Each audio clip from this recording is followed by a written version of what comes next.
আসসালামু আলাইকুম। আজকের ভিডিওতে আমরা জানতে চেষ্টা করব যে সিরিয়ার বর্তমান যে অবস্থা এবং এর ভবিষ্যৎ কি হতে পারে। এই যুদ্ধ কি আদৌ থামা সম্ভব? চতুর্মুখী যেভাবে আক্রমণ হচ্ছে, ইসরায়েল আক্রমণ করছে, লেবাননের যোদ্ধারা, হিজবুল্লাহ তারা কি করছে, বর্তমানে কিন্তু অ্যান্টিপার্টি হয়ে গেছে। ঠিক আছে, এই জায়গায় মুসলিমদের দুইটা গ্রুপ হয়ে গেছে, একটা হলো সুন্নি আর একটা হচ্ছে শিয়া।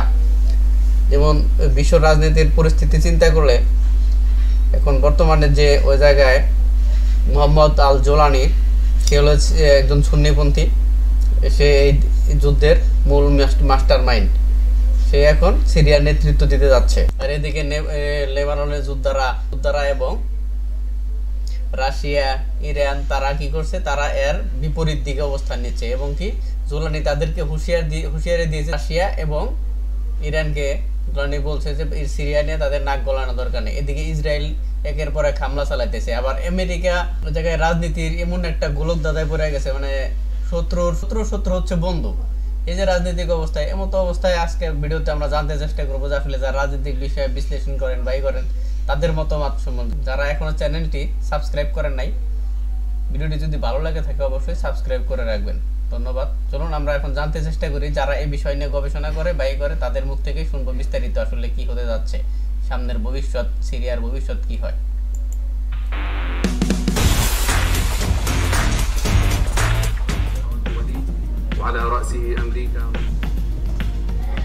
সিরিয়াতে আসাদ পরিবারের 54 বছরের স্বৈরতন্ত্রের পতনের পর অনেক দেশের নজর এখন সিরিয়ার দিকে। সেখানে কি হতে যাচ্ছে, কিভাবে হলো এই বিপ্লব এবং এই বিপ্লবের যিনি প্রধান কিংবা মাস্টার মাইন্ড কিংবা নেতৃত্ব যিনি দিয়েছেন, STS তাহির আল শামের প্রধান, তার ব্যক্তিগত চরিত্র কেমন, জীবন কেমন, এই সমস্ত নানান প্রশ্ন। কিন্তু এটি এমন একটি বিজয়, এই বিজয়ের পরে উচ্ছ্বসিত ইসরায়েল, মুসলিমদের শত্রু হিসেবে পরিচিত নেতানিয়াহু একটি ভিডিও বার্তায় বলেছেন এটা একটা নতুন সুযোগ প্রতিবেশীদের সাথে ভালো সম্পর্ক গড়ার।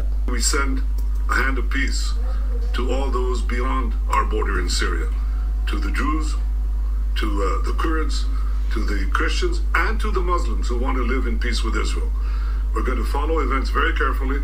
If we can establish neighborly relations and a peaceful relations with the new forces emerging in Syria, that's our desire. উচ্ছ্বসিত তুরস্কের প্রেসিডেন্ট রিসেপ তাইপ এরদোয়ান তিনি বলেছেন যে এটি একটি নতুন সুযোগ সিরিয়াকে পুনর্গঠনের। Assad regime has indeed left and Syria, where more than 1 million people has been murdered and 12 million of them have been displaced from their homeland, and they fled the country. So it has been proven once again that those who oppress cannot rule. উচ্ছ্বসিত যুক্তরাষ্ট্র president Biden cautiously অর্থাৎ সাবধানতার সাথে Syria পরিস্থিতি নজর রাখার প্রেক্ষিতে বলতে যেয়ে তিনি বলেছেন এটা সম্ভব হয়েছে তার সরকার যেভাবে ইউক্রেনের মাধ্যমে রাশিয়াকে দুর্বল করেছে এবং ইসরায়েলকে সাপোর্ট দিয়ে যেখানে মধ্যপ্রাচ্যের ব্যালেন্স অর্থাৎ ভারসাম্যমূলক পররাষ্ট্রনীতি বজায় রেখেছে, তার প্রেক্ষিতে এই বিজয় এসেছে। অর্থাৎ ভারসাম্যমূলক পররাষ্ট্রনীতি বজায় রেখেছে, তার প্রেক্ষিতে এই বিজয় এসেছে।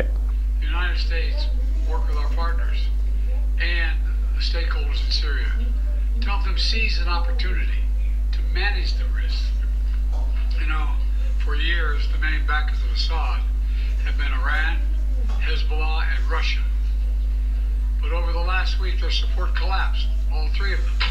চিন্তা করা যায় যে সিরিয়ার মতো একটি দেশে ইসলামিক মতাদর্শ সম্পন্ন কোনো একজন ব্যক্তি 54 বছরের আসাদ পরিবারের শাসন আরও স্পষ্ট করে বললে বাশির আল আসাদের 24 বছরের স্বৈর শাসনকে উৎখাত করার প্রেক্ষিতে মুসলিম দেশ তুরস্ক উচ্ছ্বসিত, ইসরায়েল ইহুদি রাষ্ট্র উচ্ছ্বসিত, তাদের বন্ধু রাষ্ট্র দোসর হিসেবে আমরা যাদেরকে বলি যুক্তরাষ্ট্র উচ্ছ্বসিত, মুসলিমরা উচ্ছ্বসিত। বাংলাদেশের চট্টগ্রামে নানান রকম মিছিল হয়েছে, সাধারণত সব জায়গায় বলা হচ্ছে এটি ইসলামের বিজয়, ইসলামের বিজয়।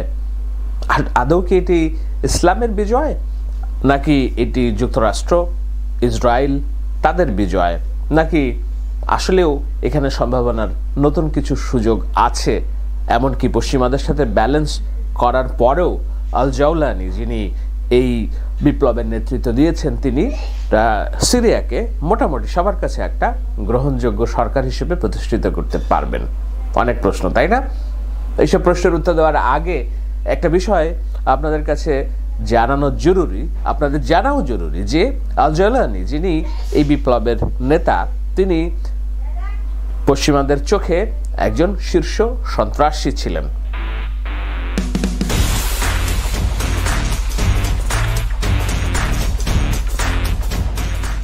খুব বেশি দিন আগে না, 2017 সালে যুক্তরাষ্ট্র তার মাথার দাম ঘোষণা করে $10 মিলিয়ন, অর্থাৎ তাকে ধরিয়ে দেওয়ার জন্য, মোস্ট ওয়ান্টেড ধরিয়ে দেওয়ার জন্য $10 মিলিয়ন পুরস্কার ঘোষণা করে।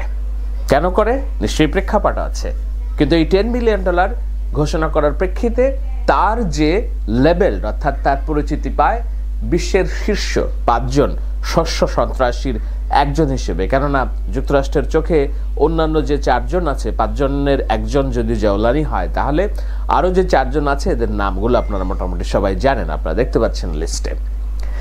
কেন তার মাথার দাম $10 মিলিয়ন ঘোষণা করা হয়? যার মাথার দাম $10 মিলিয়ন ঘোষণা করা হয় 2017 সালে, 2024 সালে এসে, অর্থাৎ 7 বছরের মাথায় এসে যুক্তরাষ্ট্র তাকে অভিনন্দন জানানোর জন্য প্রস্তুতি নিচ্ছে।